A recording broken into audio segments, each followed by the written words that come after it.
이 저녁에 예배당에 오신 여러분들을 주의 이름으로 환영합니다. 우리 앞뒤 옆 사람과 인사할까요? 오늘도 수고 많으셨습니다. 한번 인사하실까요? 네, 뒤에 분들도 한번 인사하실까요? 오늘도 수고 많으셨습니다. 네, 뒤에 분들도 한번 인사하시죠. 고맙습니다. 네, 오늘 수고 많으셨습니다. 날씨가 쌀쌀해지고 있습니다. 감기 조심하시고요. 겨울 잘 나시면 좋겠습니다. 여러분, 사람은 참 신비한 존재인 것 같아요. 전혀 모르는 사람이지만 말 몇 마디만 섞어 보면 이 사람이 이런 사람이겠다 하는 걸 알게 돼요.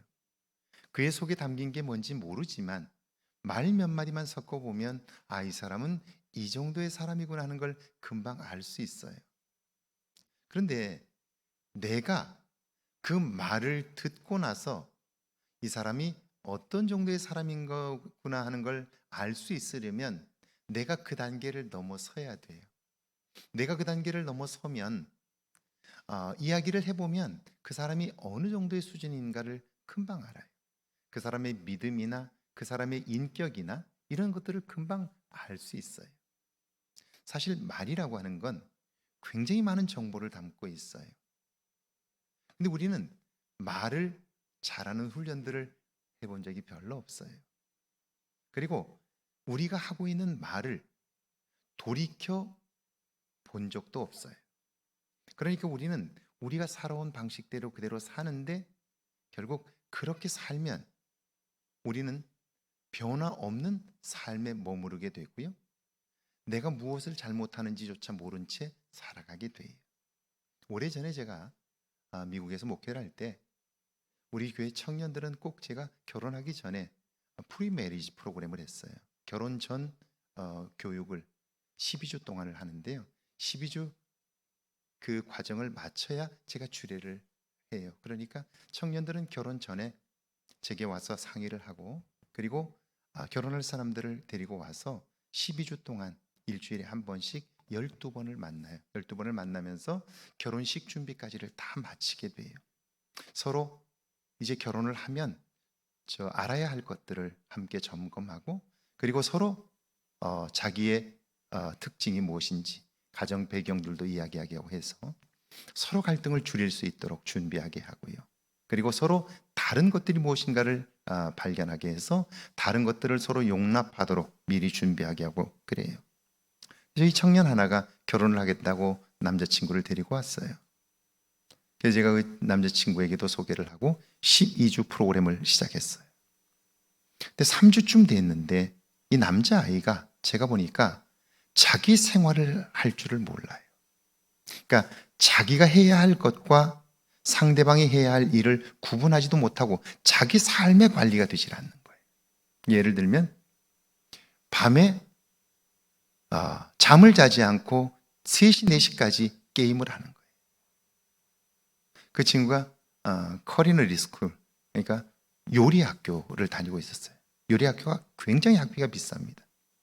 1년에 억대가 넘게 들어가요. 그렇게 돈이 들어가는데 새벽까지 게임을 하니까 아침에 학교를 못 가는 거예요. 결국 학교를 못 가니까 자기 생활이 안 되는 거예요. 그런데 말을 시켜보니까 이 아이가 자기 생활만 못하는 게 아니라 지금까지 삶을 엉망으로 살아온 거예요. 결혼할 준비가 1도 안 되어 있어요. 그래서 제가 우리 여자 청년을 불렀어요. 내가 보니까 결혼할 준비가 하나도 되질 않았다. 결혼을 좀 미뤘으면 좋겠다. 그랬더니 우리 자매는 그 집안에 딸이 하나밖에 없어요. 부모님이 그 딸 하나 키웠는데 이미 결혼한다고 청첩장을 다 돌렸어요. 그러니까 돌이킬 수 없다는 거예요. 제가 다시 이야기를 했어요. 그래도 결혼은 너무 중요하다. 그러니까 조금 늦추면 좋겠다. 남자친구가 지금 결혼할 준비가 하나도 되지 않았다. 그랬더니 어쩔 수 없이 해야 될 것 같다고. 자기 딸 하나밖에 없는데 부모님이 다 친척들하고 알렸는데 그걸 돌이킬 수 없겠다고. 결국 결혼식을 하게 되었어요. 미국의 경우에는 주로 이제 결혼식 전날 리허설을 해요. 결혼 예식 전부 신랑 신부 부모님들이 다 와서 신랑 신부도 다 화장까지 다 하고 와서 예행 연습을 하게 돼요. 그리고 예행 연습이 끝나면 그러면 양가의 부모님들과 신랑 신부와 함께 식사를 해요. 그래서 리허설 디너가 굉장히 성대해요. 호텔 레스토랑을 빌려가지고 근사하게 식사를 같이 해요. 그때 이제 양가 부모님들이 함께 만나게 되는 공식적인 자리가 돼요. 저도 이제 리허설을 하고 그 부모님을 만났어요. 제가 이름을 대면 한국에서 알만한 기업의 회장님이셔요. 그리고 사모님이시고. 그러니까 뭐 부잣집이죠. 한국에서는 굉장히 유명한 부잣집이에요. 오셨어요. 그 회장님도 오시고 그 사모님도 오시고 왔어요. 와서 같이 식사 자리에 앉았어요. 제가 주례니까 이런저런 이야기도 하고 같이 이야기를 하는데요. 제가 너무너무 실망을 한 거예요. 그래도 이름을 들으면 알 만한 기업인데, 기업의 총수인데 너무 말이 형편없는 거예요. 그 부인 되시는 사모님은 더 형편없어요. 제가 너무너무 실망을 했어요. 이거 하면 안 되겠다. 이 아들만 그런 줄 알았더니 집안이 다 그렇구나. 이거 정말 하면 안 되겠다 싶은데 이미 벌써 결혼식 전날이에요. 다 준비가 끝났어요. 어쩔 수 없이 결혼식을 했어요. 했는데 뭐 예상했던 것처럼 이 아이는 저녁이 되면 들어와서 게임을 하느라고 침실에 들어오질 않아요. 거실에서 밤새도록 게임을 하는 거예요.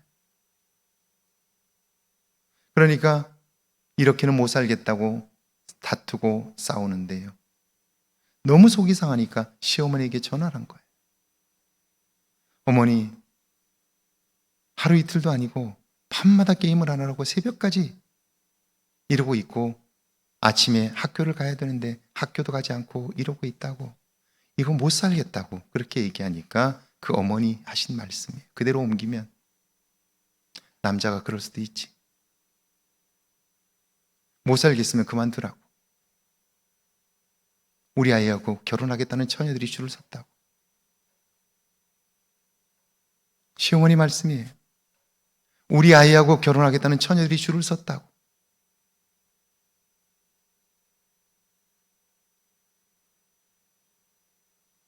사회적으로 존경받을 만한 자리에 있는 분들이에요. 그 회사에 수천 명, 수만 명의 직원들이 있을 텐데, 그런데 그런 인격을 가지고 어떻게 직장을 운영해 갈까? 갈등이 생긴다면 직원들에게 어떻게 할까? 그 생각이 들었어요. 여러분, 남은 삶의 목표가 무엇인가요? 결국 말이라고 하는 것은 우리의 인격이에요. 이것은 우리의 내면을 가꾸지 않으면 우리의 말은 달라지지 않아요. 우리의 말이 달라지지 않는 한 우리의 삶도 달라지지 않아요. 제가 말과 관련된 영상을 하나 준비했는데요. 한번 보실래요? 네.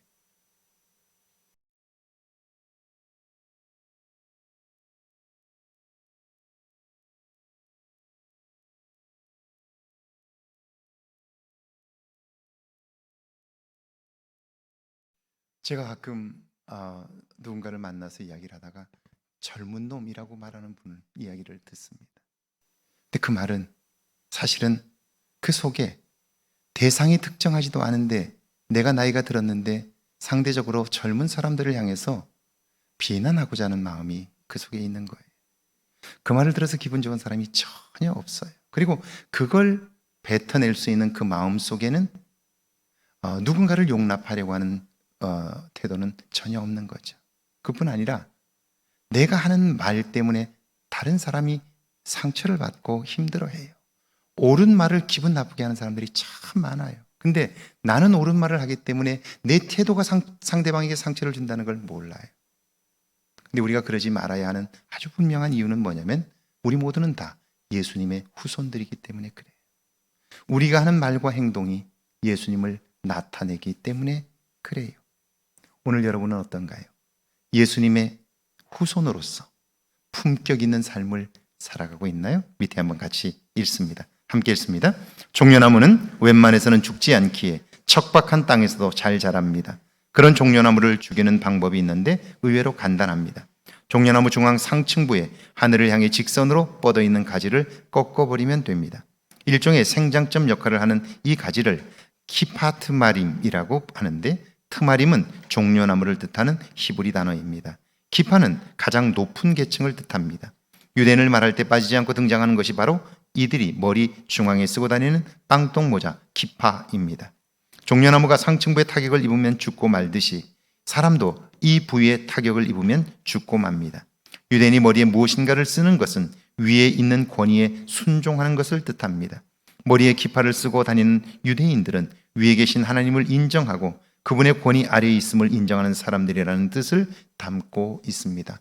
제가 지금까지 만나본 사람들 중에 자기 분야에서 독보적인 자리를 차지하고 있는 사람들은 하나같이, 그들은 인생의 어느 순간 위에 있는 사람들에게 순종하는 법을 배웠어요. 그러니까 순종하는 법을 배워 그리고 그분의 말씀을 따라 사는 훈련들을 한 사람들이에요.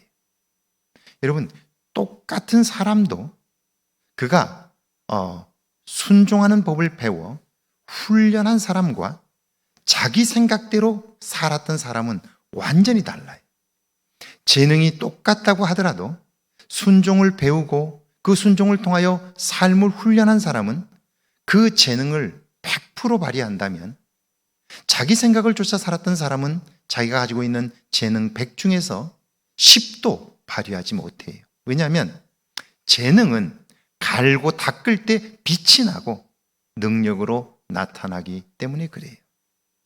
오늘날 우리들이 그리스도 예수 안에 있다고 하나 그리스도 예수에게 순종하여 그분의 말씀을 따라 훈련하지 않는다면, 그러면 그리스도의 인격이 우리 안에 자리를 잡지 못하기 때문에 거칠어요. 무례해요. 하나님께서 우리에게 계획한 일들을 이루고자 하셔도 나 스스로 가지고 있는 분노 때문에, 나 스스로 가지고 있는 편견 때문에 그 일을 이룰 수 없게 되는 거죠. 그래서 결국 하나님에게서 멀어져 있는데 나만 그걸 모르게 되는 거죠. 자, 여기 보십시오. 족보를 통해 드러난 예수님의 존재와 사역입니다. 1번입니다. 예수님은 다윗의 후손으로 이 땅에 오셨습니다. 함께 했습니다. 우리말 성경은 예수님을 아브라함과 다윗의 자손이라고 번역했지만 헬라어 성경에는 다윗과 아브라함의 자손이라고 되어 있습니다.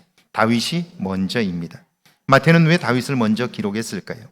여기에는 구약의 예언을 따라 메시아는 다윗 왕의 후손으로 오신다는 절대적인 믿음이 있습니다. 우리를 다스리기 위하여 왕으로 오시는 메시아, 그분이 바로 예수님입니다. 그러니까 예수님을 나의 주로 믿는다는 말은 내가 그분을 주인으로 모시고 그분의 다스림을 받는다는 말이에요.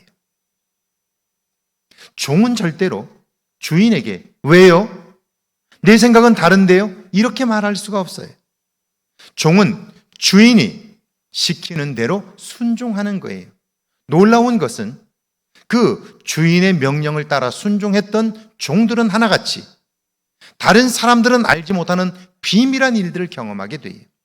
요한복음 2장에 나오는 물이 포도주로 바뀐 기적 사건도 역시 똑같아요. 잔치집에 포도주가 떨어졌어요. 그걸 알게 된 예수님의 어머니 마리아가 종들을 불러서 예수께서 말씀하시는 대로 행하라고 그래요. 예수님께서 물동이를 가지고 가서 물을 기러 오라, 그렇게 말해요. 지금 필요한 건 포도주예요. 그런데 물을 더 오라는 거예요. 아니, 지금 포도주가 필요한데 왜 물 얘기를 하고 있느냐고 그렇게 얘기할 수 있어요. 그런데 종들은 이야기하는 대로 순종하도록 되어 있어요. 그래서 가서 물을 떠다가 아구까지 채웠어요. 예수님께서 떠다 주라, 그렇게 말씀하세요. 자, 분명히 물을 갖다 부었어요. 지금 주인이 찾고 있는 것은 포도주예요. 주인이 포도주를 찾고 있으니 그걸 떠다 주라는 거예요. 여러분 같으면 그 이야기를 듣고 떠다 주겠어요? 내가 지금 금방 물을 갖다 부었는데 주인은 포도주를 찾고 있는데 그걸 갖다 주라고 하면 갖다 주시겠어요? 그런데 종은 갖다 줘요. 왜냐하면 종은 왜요? 내 생각은 다른데요? 내가 지금 떠온 것은 물인데요? 이렇게 얘기하지 않아요. 주인이 시키는 대로 하는 거예요. 자, 떠다 줬더니 그 물이 포도주로 바뀌었어요. 그 다음 기록이 굉장히 중요해요. 우리가 사실은 이거 하나를 배우기 위해서 신앙생활을 하는 거예요. 그 포도주를 맛본 사람들마다 하나같이 말해요. 아니, 이렇게 맛있는 포도주를 늦게까지 가지고 있는 집이 어디 있느냐고. 원래 다 좋은 포도주는 앞에 내고 나중에 찌꺼기를 먹기 때문에 맛이 없는 포도주인데 이 집은 어떻게 여기까지 지금까지 이 맛있는 포도주를 두었느냐고. 하나같이 이야기해요. 그들은 이 포도주가 어디에서 왔는지 몰라요. 그런데 성경은 이렇게 기록했어요. 물 떠온 하인들은 알더라. 물 떠온 하인들밖에 몰라요. 그걸 마시는 사람은 절대 몰라요. 우리가 예수님을 주인으로 섬긴다면 그러면 우리는 그분의 다스림을 받아야 돼요. 말할 때에도 그분의 다스림을 받아야 하고요. 행동할 때도 그분의 다스림을 받아야 돼요. 그래야 우리가 종이지. 말하고 행동할 때 그분을 의식하지 않고 말하고 행동한다면 우리는 종이 아니에요. 우리가 주인 노릇하는 거죠. 그러면 예수님과 상관없는 삶을 살게 되는 거예요. 다윗의 후손으로 오셨다. 다윗은 왕이에요. 예수님은 왕으로 오셨다는 거죠. 우리를 다스리기 위하여. 그렇다면 나는 오늘 예수를 구원자로 믿는, 주인으로 믿는 나는 오늘 그분의 다스림을 받고 있느냐는 거예요. 나의 입술이 다스림을 받고 있는지, 나의 행동이 다스림을 받고 있는지. 2번입니다. 예수님은 아브라함의 후손으로 이 땅에 오셨습니다. 같이 읽습니다. 아브라함의 나이 99세 때 하나님은 아브라함을 부르셨습니다. 그리고 말씀합니다. 이제 후로는 내 이름을 아브라함이라 하지 아니하고 아브라함이라 하리니 이는 내가 너를 여러 민족의 아버지가 되게 함이니라. 그러므로 예수님이 아브라함의 후손이라는 말씀은 곧 그분이 열국의 아비로 이 땅에 오신다는 말씀입니다. 세상 모든 백성을 새롭게 창조하실 분, 그분이 열국의 아버지이신 예수님입니다. 자, 예수님이 누구입니까? 아브라함의 후손으로 이 땅에 오셨어요. 아브라함은 열국의 아비라는 뜻입니다. 그러니까 아브라함의 후손으로 오셨다는 말은 그분은 열국의 아버지로 오셨다는 말이에요. 열국의 아버지는 그들을 책임지시고요. 그리고 그분 안에서 새롭게 하실 수 있는 분이라는 거예요. 그러니까 우리가 예수님을 믿는다고 할 때 무엇을 믿느냐면 그분을 내 생명의 주인으로 모실 때 그분은 나의 존재를 새롭게 하시는 거예요. 내가 어떤 형편에 있든지 내가 어떤 처지에 있든지 예수님을 믿는 믿음으로 나아가면 그분은 우리를 새로운 존재로 만드실 수 있는 분인 거죠. 그래서 고린도후서 5장 17절에 보면 누구든지 그리스도 안에 있으면 새로운 피조물이라 이전 것은 지나갔으니 보라 새 것이 되었도다. 그렇게 말합니다. 이때 새 것은요 새로운 존재예요. 완전히 새로운 존재예요. 그리스도 예수로 말미암아 새롭게 된 존재예요. 뭐가 새롭게 될까요? 육체도 새로워져요. 왜냐하면요 우리의 육체는 과거의 죄와 더불어 살았던 습관들을 그대로 가지고 있어요. 몸이 그걸 기억하고 있어요. 몸이 기억하고 있어요. 그리고 죄를 기억하고 있는 그 육체를 사단은 가만두지 않아요. 충동해요. 여러분 이걸 꼭 기억하셔야 돼요. 우리의 육체가 기억하고 있는 죄의 습성들을 극복하지 않는 한 우리는 죄의 올무에서 벗어날 수가 없어요. 왜냐하면 이 몸이 기억하고 있는 죄의 습성들은요 반드시 사단의 종노릇을 할 수밖에 없어요. 지금은 미국에 살고 계신 집사님이세요. 서울에서 제가 만났던 집사님인데요. 그분이 모태신앙이에요. 그분은 그 당시에 여의도 증권사에서 객장에서 근무하고 계셨어요. 굉장히 스트레스가 많아요. 어느 날 제가 구역 모임을 갔는데 그 집에서 열렸어요. 남자 모임이었는데요. 가서 구역 모임을 하고 개인적으로 서로 이야기를 하는데 그분이 진지하게 이렇게 얘기를 하더라고요. 목사님, 저는 모태신앙이고 지금까지 교회를 다녔고 성가대도 하고 그렇습니다. 그런데 직장에서 제가 교회 다닌다는 얘기를 못하고 있습니다. 그래요. 그래서 왜 못하느냐고 그랬더니 제가 담배를 피웁니다. 담배를 피우면서 교회를 다닌다고 말하기가 부끄러워서 직장에서 교회 다닌다고 이야기를 못한대요. 근데 자기는 담배를 얼마나 좋아하는지, 담배를 너무너무 좋아해서 아내가 옷을 사왔는데 이 앞에 주머니가 없는 옷을 사면 안 입는데 담배를 넣어야 되니까. 담배가 혹시 떨어질까봐 자기는 집에다가 담배를 이렇게 10갑들이 한 보루씩을 몇 보루를 사다 놓고 자기가 다니는 곳마다 담배를 몇 각씩을 집어넣고 다닌대. 차에다가 2갑, 자기가 하는 사무실 책상에 몇 갑, 이렇게 혹시라도 담배가 떨어질까봐 자기가 시간을 보내는 곳에는 다 담배를 넣어두었대. 그 정도로 담배를 좋아해. 그래서 아니 담배를 한번 끊어보시죠. 그랬더니 수없이 시도를 했는데 그런데 안 되더래. 그래서 제가 웃으면서 이렇게 얘기했어요. 그러면 성경이 틀렸든지 집사님이 틀렸든지 둘 중에 하나는 틀린 거라고. 왜냐하면 성경은 기도하면 하나님께서 응답해 주신다고 말씀하셨고, 그런데 집사님은 안 된다고 말하니까 집사님이 틀렸든지 성경이 틀렸든지 둘 중에 하나는 틀렸을 거라고. 누가 틀렸을 것 같냐고 그랬더니 웃으면서 제가 틀렸겠죠. 그래. 그러면 저와 함께 다시 한번 시작해보자.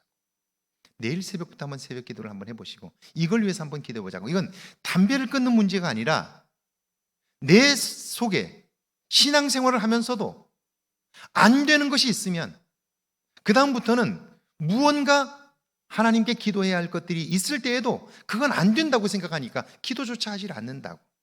그러니까 이 담배를 끊으려고 노력했음에도 불구하고 끊지 못했던 이건 한번 반드시 끊자고. 이걸 끊고 나면 자신감이 생길 것이고 기도하는 삶을 살 수 있게 될 거라고. 그리고 그 다음 날부터 기도를 시작했어요. 그렇게 한 2달 정도 지났어요. 그런데 정말 신기한 일이 벌어졌어요. 어떤 일이 벌어졌냐면요, 아침을 먹으면 출근하기 전에 반드시 담배를 피워야 돼. 그래서 아침을 먹고 베란다에 나가서 담뱃불을 딱 붙였는데 담배 냄새가 갑자기 역해가지고 먹은 걸 토할 정도로 연기를 맡을 수가 없는 거예요. 그래서 옷이 이상하네? 토하고 나서 다시 와서 다시 또 담뱃불을 붙였대요. 근데 이 역한 냄새 때문에 어떻게 담배를 물 수가 없더래. 이상하다고 그러고 출근을 했대요. 점심시간에 점심을 먹고 또 담배 하나를 붙였는데 막 헛구역질을 하고 토하고 그랬대. 며칠을 토하고 그러면서 하나님께서 기도에 응답해 주셨구나 라고 생각을 했대요. 자, 이제 그날로부터 담배를 끊었어요. 왜냐하면 담배를 피우고 싶은 마음이 안 드는 거예요. 몇 번 시도해봤대요. 사람은 꼭 그래요. 확인해보고 싶어서 물과 한번 불을 붙여봤대요. 근데 못 연기를 삼키겠더래요. 그 담배를 끊은 거예요. 자, 그렇게 몇 달이 지났어요. 근데 어느 날 출근을 하는데 비가 막 쏟아지는데 출근하다 생각해 보니까 회의 서류를 집에다 두고 온 거예요. 그래서 돌아갔다 오려면 출근이 늦을 것 같아가지고 전화를 해가지고 그걸 사무실로 좀 가지고 오라고 아내에게 전화를 하러 들어가는데요, 비가 막 쏟아지고 그 길을 차로 운전을 하는데 그 순간 담배 한 대가 꼭 피고 싶더래. 담배 한 대가 막 피고 싶더래. 막 간절하게. 그리고 막 코끝에서 담배의 연기가 나는데 막 미칠 정도로 담배가 그렇게 그립더래. 그래서 전화를 하려고 차를 오른편에 세우고 전화 부스로 들어가면서 무슨 생각이 들었냐면요, 담배 한 대만 꼭 피우면 좋겠다. 그러면서 여러분 잘 모르실 텐데 일제 담배인데 마일드 세븐이라는 담배가 있대요. 아세요? 모르세요? 네. 여러분 알 필요 없어요. 마일드 세븐이라는 담배가 있는데 그 담배 한 대를 꼭 피우고 싶더래요. 그래서 차를 오른쪽에 붙여놓고 전화를 하려고 공중부스로 딱 들어갔는데요, 전화를 들고 돌리려고 하다가 딱 밑을 봤는데 밑이 비가 왔으니까 다 젖었어요. 근데 거기 하나도 안 젖은 곳이 조금 있는데 거기에 담배 한 대가 딱 떨어져 있더래요. 순간적으로 그 담배를 주웠대요. 주워서 딱 보니까 그 담배가 마일드 세븐이라. 근데 그 순간 머리가 뒤에서 쭈삣 섰대요. 사단이 이렇게 나를 유혹하는구나 해서 그걸 땅에다 놓고 발로 밟았다고 그래요. 우리 신집사님 얘기예요. 자, 우리의 육체가 죄로 말미암아 가졌던 습관들이 있어요. 그걸 극복하지 못하면, 그리스도의 피로 새로워지지 않으면 그 육체가 기억하고 있는 죄의 습성들은 우리를 그렇게 이끌고 가요. 그리고 사단은 정확하게 그 사람을 유혹해서 넘어뜨려요. 의지를 한번 꺾이면요, 그 다음엔 다시 도전할 수 없어요. 그런데 오늘 그리스도인들이 과거의 죄와 살았던 습관들을 몸이 기억하고 있는데, 그런데 그 죄를 중요하게 여기질 않아요. 내가 했던 말 때문에 누군가 엄청난 상처를 받았는데, 그런데 시간이 지나면 없어질 거라고 생각해요. 천만의 말씀. 자, 3번입니다. 족보를 시작하신 분이 하나님입니다. 함께 읽습니다. 아브라함과 다윗의 자손 예수 그리스도의 계보라. 족보는 다윗 또는 아브라함부터 시작되지만 그들을 족보의 머리로 시작하게 하신 분은 바로 하나님입니다. 그러므로 예수님을 보내신 분은 하나님이시며 그분은 하나님의 아들로 이 땅에 오셨습니다. 자, 하나님의 아들로 오셨다는 말이 무슨 말이냐면, 내가 구원자로 믿는 그분, 내 생명의 주인 되신 그분은 하나님의 아들이시기 때문에 그분에게 구하면 그분은 우리의 모든 것을 응답해 주실 수 있는 분, 우리의 모든 부족함을 채워주실 수 있는 분이라는 뜻이에요. 그래서 우리는 예수를 구원자로 믿는 거예요. 이 믿음이 저와 여러분에게 있기를 주의 이름으로 축원합니다. 자, 우리는 예수님의 후손입니다. 마태복음 1장 1절과 2절입니다. 함께 읽습니다. 아브라함이 이삭을 낳고 이삭은 야곱을 낳고 야곱은 유다와 그의 형제들을 낳고. 아브라함이 이스라엘의 조상이 된 것, 그것은 절대적인 하나님의 은혜예요. 왜냐하면 성경에 보면요, 옛적의 너희 조상들 곧 아브라함의 아버지 나홀의 아버지 데라가 강저쪽에서 거주하여 다른 신들을 섬겼으나, 자, 아브라함이 열국의 아비가 될 수 있었던 것, 믿음의 조상이 될 수 있었던 것은 그의 의로운 행위나 그의 어떤 재주나 능력이 아니에요. 하나님이 그를 부르셨고 그를 새롭게 하사 열국의 아비가 되게 하신 거예요. 하나님은 부르셨고 아브라함은 응답했어요. 응답한 그를 하나님이 새롭게 하셔서 그를 열국의 아비로 삼으신 거예요.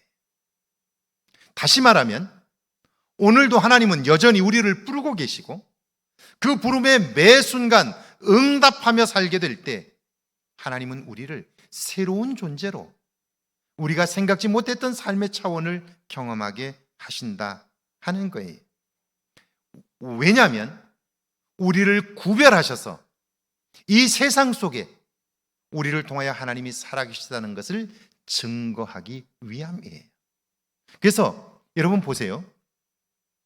캄캄한 어둠 속에는요, 작은 불빛이라도 있으면 그 빛은 환하게 비춰져요. 멀리서도 다 볼 수 있어요.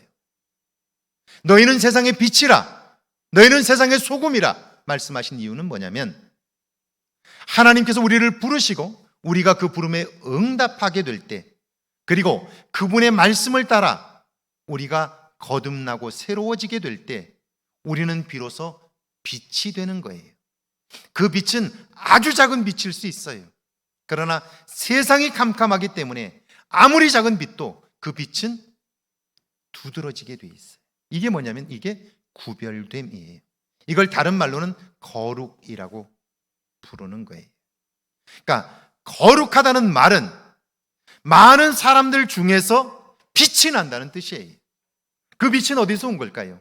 우리의 능력의 빛이 아니에요. 우리의 재주의 빛이 아니에요.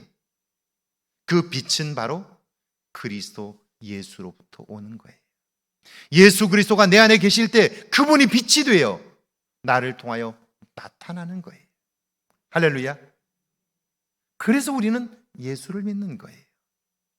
그런데 과연 오늘 예수를 구원자로 믿는 우리들은 오늘 하루를 살면서 그분에 관하여 얼마나 묵상하며 사셨나요?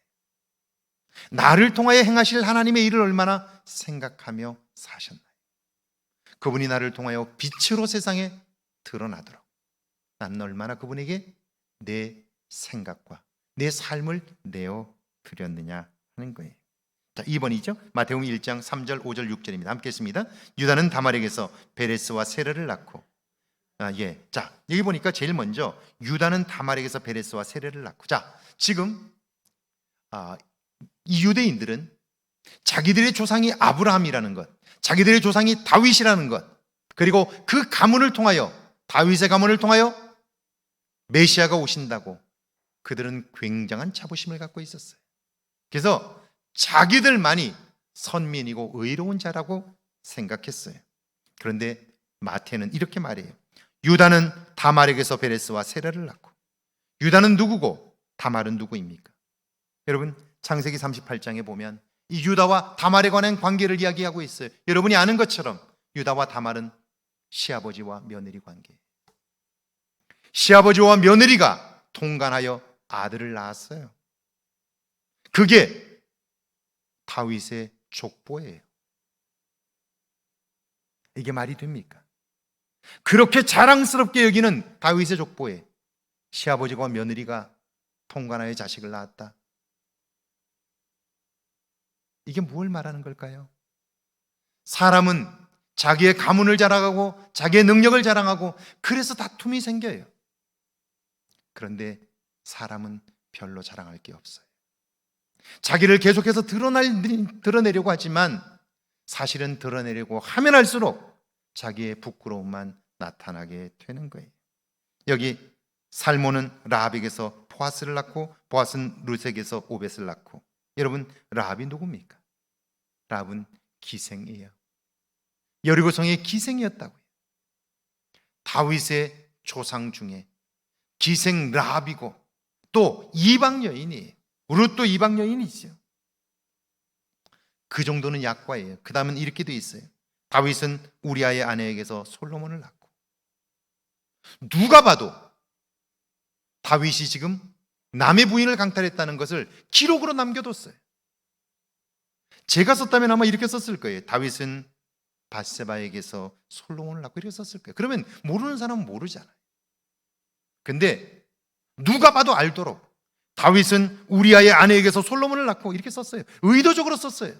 이게 뭐예요? 니들이 다윗을 그렇게 대단한 존재라고 말하는데 다윗이 어떤 사람이냐? 분명 그는 충성스러운 면이 있었지만 그러나 남의 부인을 강탈한 사람 아니냐? 그런데 하나님은 어떤 분이냐? 하나님은 그런 불륜의 관계 속에서도 솔로몬이라고 하는 위대한 생명을 탄생하게 하실 수 있고 위대한 존재로 키워가실 수 있는 분이다. 이 이야기를 하고 있는 거죠. 사람이 아니라 거룩하게 하시는 하나님, 온전하게 하시는 하나님. 여러분, 특별히 이 마태는 세리 출신이에요. 세리라는 직업 때문에 얼마나 많은 사람들에게 정죄를 받았을까요? 2000년 전에 세리는 정말 사람 취급을 못 받았어요. 세리가 얼마나 사람들의 멸시를 받았는지 성경을 읽어보세요. 세리와 죄인들도 구분되어 있어요. 왜 예수님께서 세리와 죄인들과 함께 먹느냐? 그렇게 말해요. 등급으로 보면 세리는 죄인보다도 그 한참 아래에 있어요. 그런데 마태가 예수님의 부름을 받아 은혜를 경험하고 나니까 어때요? 하나님은 내 직업이 뭐냐? 내가 능력이 있냐 없냐? 그게 아니라 오늘 내가 어떤 존재로 살기를 원하느냐? 나의 중심이 어디에 있느냐? 그걸 기뻐하신다는 거예요. 사람들은 다윗의 위대함만을 자랑했어요. 그가 우리의 조상이라고 그걸 자랑했어요. 그런데 여기 마태는요, 다윗이 어떤 존재냐고요. 다윗은 우리아의 아내에게서 솔로몬을 낳고 명백한 사건, 그의 인생의 1대1 엄청난 과오지요. 부끄러운 과거지요. 그걸 기록해 둠으로써 인간의 행위나 인간의 재주나 능력에 구원이 있는 것이 아니라 오직 하나님의 은혜로만 구원받을 수 있음을 이야기해주고 있는 거죠. 오늘 우리가 어떤 자리에 있다 할지라도 하나님은 우리를 거룩하게 하실 수 있는 분이에요. 예수님을 통해서죠. 자, 마태복음 1장 16절입니다. 같이 한번 읽습니다. 함께 했습니다. 마리아에게서 그리스도라 칭하는 예수가 나시니라. 지금까지는 누가 누구를 낳다 이렇게 돼 있어요. 1장 1절부터 여러분이 아는 것처럼 2절에 보면 아브라함이 이삭을 낳고 이삭은 야곱을 낳고 야곱은 유다와 그의 형제들을 낳고 이렇게 돼 있어요. 그런데 여기 16절은요, 마리아에게서 그리스도라 칭하는 예수가 나시니라 라고 되어 있는데요, 마리아에게서 예수가 나셨다라고 하는 것은 정말 참, 저는 이런 걸 보면 그래서 성경을 연구하는 거예요. 다른 건 다 이 문법으로 보면 능동태로 되어 있어요. 능동태로 되어 있는데 이것만 수동태로 되어 있어요. 이런 거예요. 자, 저를 보실래요? 이런 거예요. 그러니까 성경을 그래서 연구하는 거예요. 다른 것은 전부 이렇게 되어 있어요. 누가 누구를 낳고 이렇게 돼 있어요. 이걸 바꿔서 말하면 이런 거예요. 여러분은 여러분 스스로 오늘 저녁을 먹고 오셨을 거예요. 그렇죠? 저녁 다 드셨죠? 여러분이 드셨어요. 여러분의 손으로 여러분이 다 드셨어요. 그런데 수동태란 뭐냐면요, 여러분에게 밥이 없어요. 쌀이 없고 밥이 없어요. 그냥 먹을 수가 없어요. 그런데 제가 여러분이 쌀이 없다는 걸 알고 밥이 없다는 걸 알고 밥 한 그릇을 보내줬어요. 그리고 나서 그 밥을 먹으라고 했어요. 누가 먹으라고 했어요? 제가 먹으라고 했어요. 그래서 밥을 여러분에게 전달해 준 거예요. 그래서 여러분이 먹었어요. 그러면 그 밥은 어디서 왔어요? 내가 먹었지만 누구 때문에 먹는 거죠? 저 때문에 먹는 거예요. 자, 제가 먹게 한 거예요. 그러니까 달라요. 똑같은 문장이지만 주어가 달라요.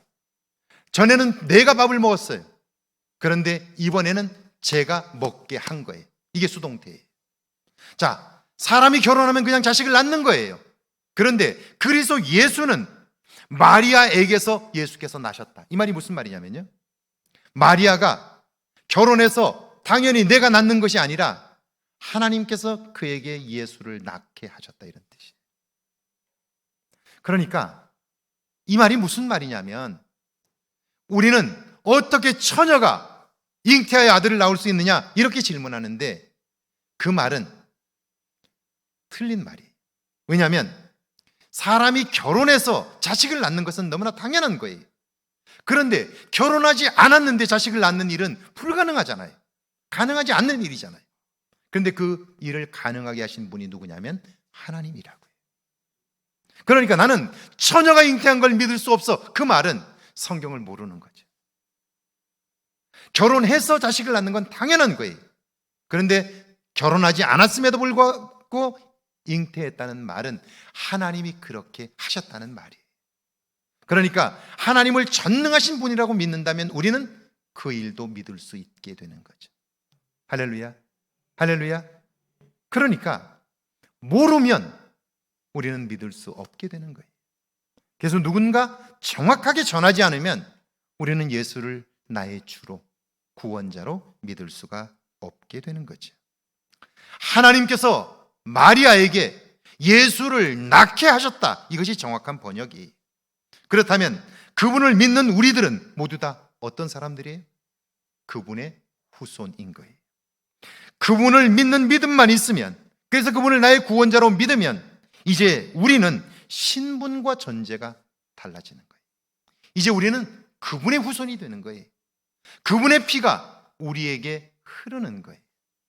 이제 중요한 것은 내가 그분의 후손인 것을 깨닫고 이제는 그분을 증거하며 그분이 나를 통하여 빛이 나고 나를 통하여 영광을 받으시도록 그 신분과 그 존재에 맞는 삶을 살아가야 되죠. 그건 역시 그분을 믿는 믿음으로 거듭날 때 가능한 거예요. 신분에 맞게 사는 삶, 그것이 거룩한 삶이고요. 그게 성숙한 삶이에요.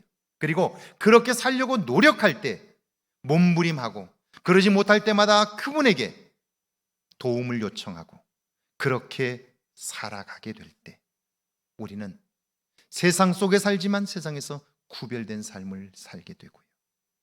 성숙한 존재, 거룩한 삶을 살게 되는 거예요. 작은 것 하나가 변하면 존재가 정말 새로워져요. 제가 예수님을 인격적으로 만난 이후에 참 신기한 게 있어요. 어디를 가든지 사람들이 저와 이야기를 몇 마디 나누면 혹시 전도사님이냐고, 혹시 목사님이냐고 그래요. 제가 신학교도 가기 전에.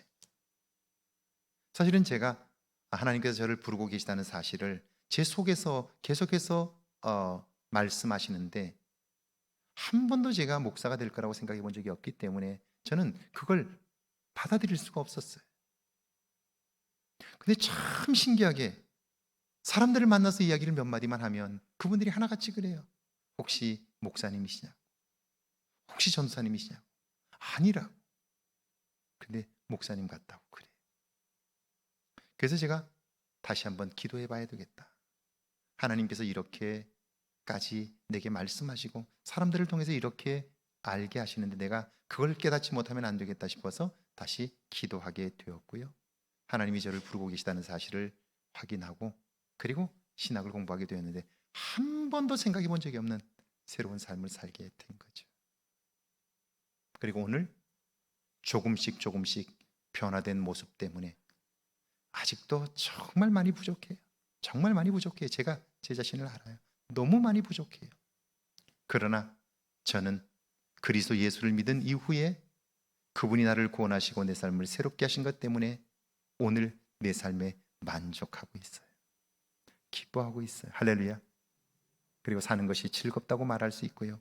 세상은 살아볼 만한 가치가 있다고 얘기해 줄 수 있어요. 그리고 누구를 만나도 예수 그리스도를 믿지 않는다면 그 삶에 소망은 없다고 이야기할 수밖에 없어요.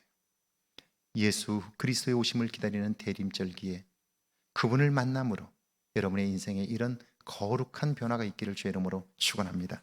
같이 한번 기도할까요?